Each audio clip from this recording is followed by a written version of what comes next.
الكريم أما بعد فأعوذ بالله السميع العليم من الشيطان الرجيم بسم الله الرحمن الرحيم واضرب لهم مثل الرجلين جعلنا لأحدهما جنتين من أعناب وحففناهما بنخل وجعلنا بينهما زرعا۔ اور اے پیارے محبوب جناب محمد صلی اللہ علیہ وسلم، آپ ان دو آدمیوں کی مثال بیان کریں۔ ہم نے ان میں سے ایک کے لیے دو باغ بنائے اور ان کے ارد گرد باڑ ہم نے کھجوروں کے درختوں کے لگا دی، اور وجعلنا بینہما زرعا، ان دونوں کے درمیان میں ہم نے کثیر کھیتی پیدا فرمائی۔ کلتا الجنتین آتت اکلہا ولم تظلم منہ شیئا وفجرنا خلالہما نہرا۔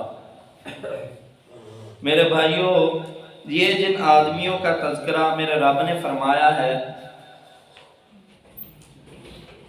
یہ بنو اسرائیل کے سیدنا عبداللہ بن عباس رضی اللہ تعالیٰ عنہ فرماتے ہیں، بنو اسرائیل کے دو بھائی تھے۔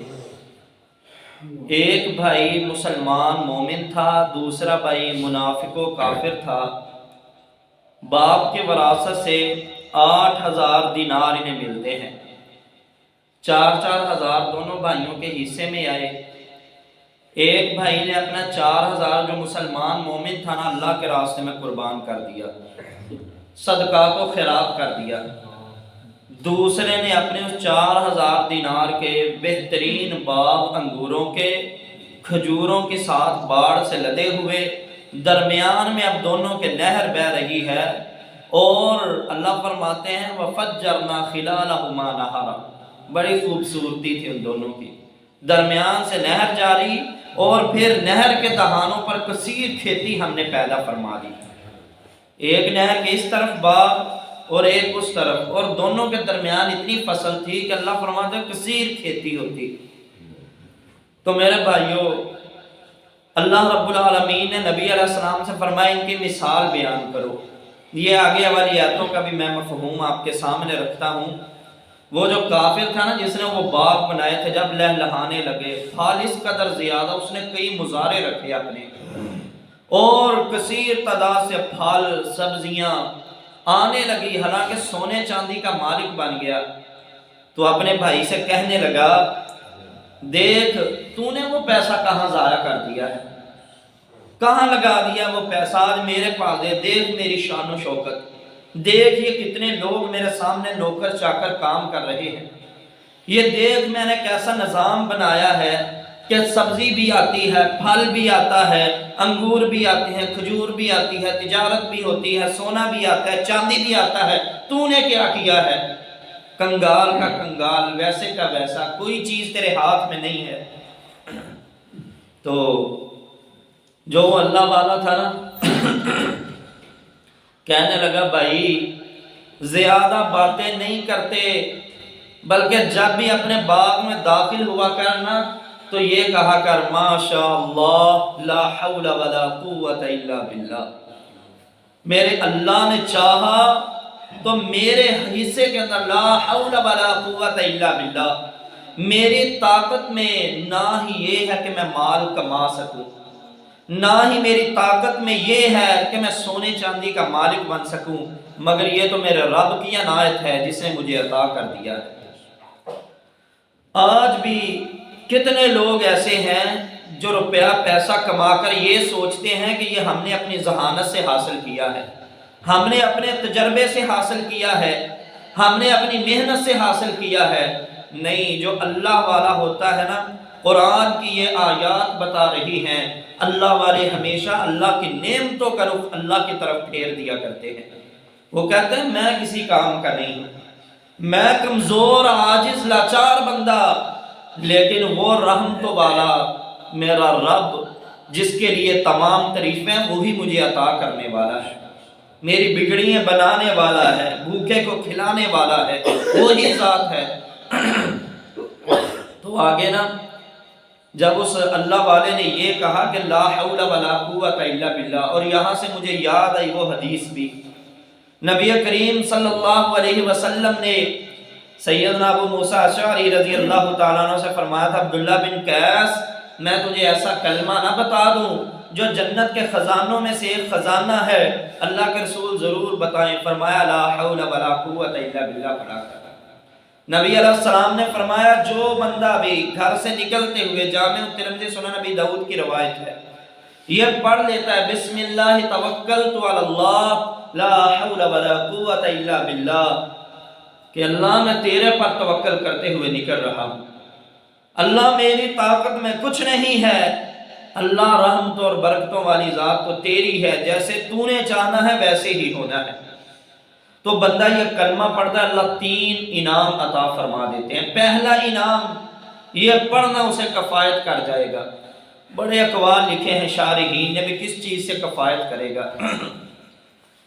بعض کہتے ہیں کہ جب وہ پڑھ کے نکلے گا اس کی غیر موجودگی میں اس کے گھر والوں کو یہ کلمہ کفایت کر دے گا۔ کوئی چور آ کر چوری نہیں کرے گا، کوئی ڈاکو آ کر ڈاکہ نہیں ڈالے گا، کوئی لٹیرا آ کر اس کی عزتوں کو پامال نہیں کرے گا، کوئی اسے آ کر نقصان نہیں پہنچائے گا۔ اللہ اس بات سے کافی ہو جاتا ہے۔ کوئی اس بات سے، کوئی مفسرین شارحین حدیث کہتے ہیں کہ اللہ رب العالمین نے جو فرمایا ہے نا کہ اللہ تجھے کافی ہو جائے گا، وہ اس لیے کہ تو جس مقصد کے لیے جا رہا ہے نا اس مقصد کے لیے میرا رب تجھے کافی ہو جائے گا۔ میرے بھائی کبھی یہ دعا پڑھ کے تو نکلا کر اس کی برکتیں دیکھنا۔ دوسرے نمبر پر میرا رب اعلان فرماتا ہے میرے بندے تو نے دعا پڑھی ہے وَيَحْفَظُكَ، تو میری حفاظت میں آ چکا ہے۔ اور تیسرا انعام یہ ہے میرا رب اعلان فرماتا ہے آج تجھے میں نے سارے دن کے لیے شیطان سے امن میں کر دیا ہے۔ صبح کی نماز کے لیے اب گھر سے نکلو نا میرے بھائیو، یہ دعا پڑھ کے نکلا کرو، شام تک شیطان تمہیں نقصان نہیں انشاءاللہ پہنچا سکے گا۔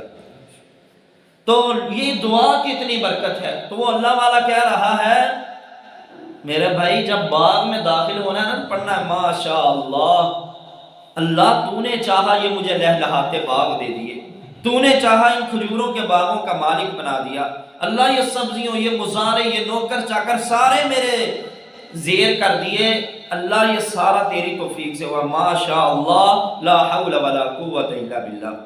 اور ساتھ ہی اس نے ایک اور بڑی پیاری بات کہی، کہنے لگا لَكِنَّهُ وَاللَّهُ رَبِّي وَلَا أُشْرِكُ بِرَبِّي أَحَدًا، اور یاد رکھ میرا جو رب ہے نا وہ فقط اللہ ہے، میں اللہ پر ہی بھروسہ کرتا ہوں اور اس کے ساتھ کسی کو شریک نہیں ٹھہراؤں گا۔ اور ساتھ اسے پھر سمجھایا بھی یہ ترایا نہ کر، فخر نہ کیا کر، غرور و تکبر نہ کیا کر، تانے نہ دے۔ اس نے ساتھ یہ بھی ایک تانا دیا تھا کہ تو نے کیا کیا ہے، کدھر ہے وہ تیرا روپیہ پیسہ؟ دیکھ میرے پاس نوکر چاکر بھی کتنے، میرے پاس روپیہ پیسہ بھی کتنا، باغ بھی ہے اور اولاد بھی میرے پاس زیادہ ہے، تیرے پاس کچھ بھی نہیں ہے، اولاد بھی تیری کم ہے، مال بھی تیرا کم ہے، عزت بھی تیری کم ہے، میرے پاس ہر چیز زیادہ۔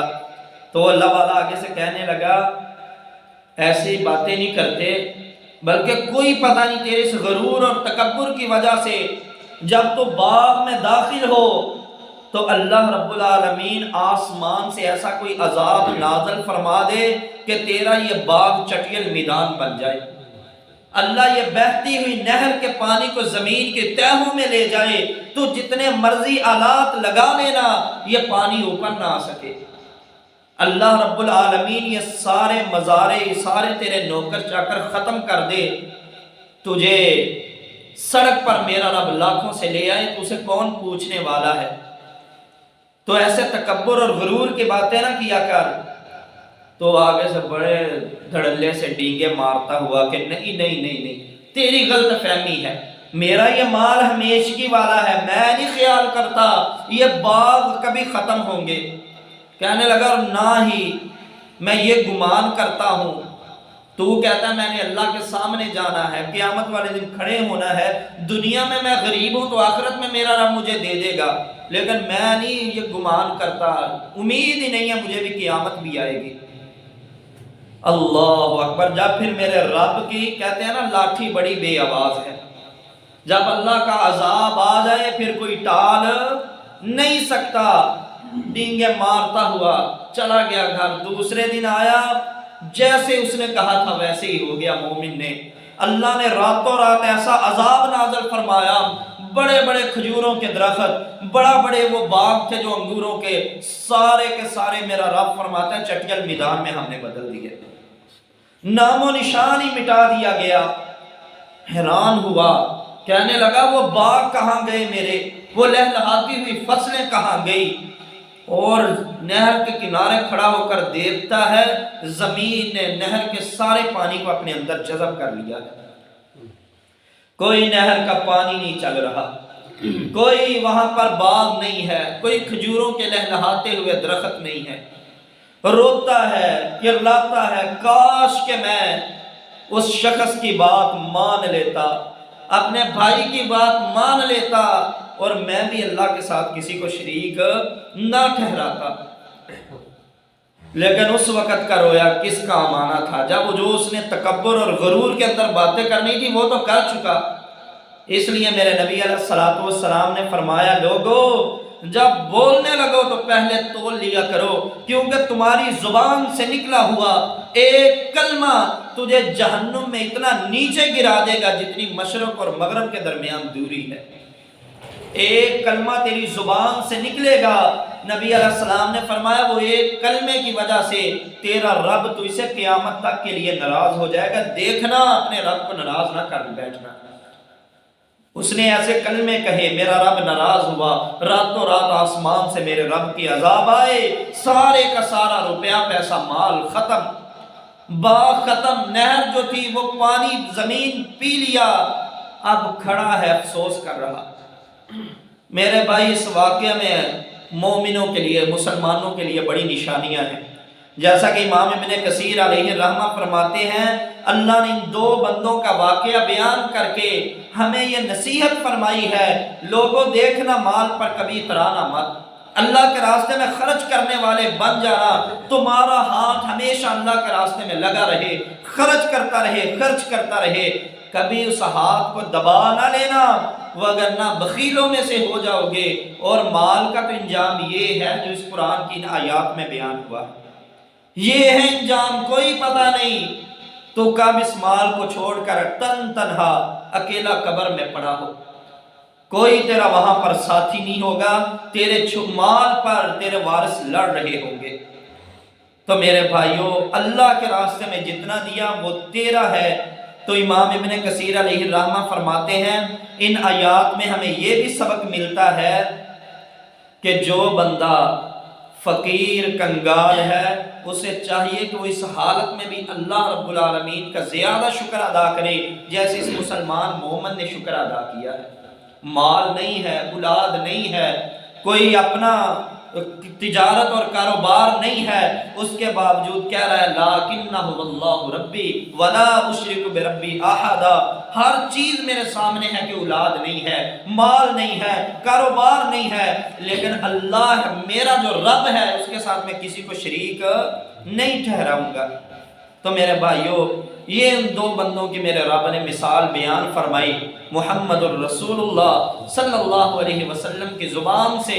اس کے لیے ہمارے لیے بہت زیادہ نصیحتیں ہیں۔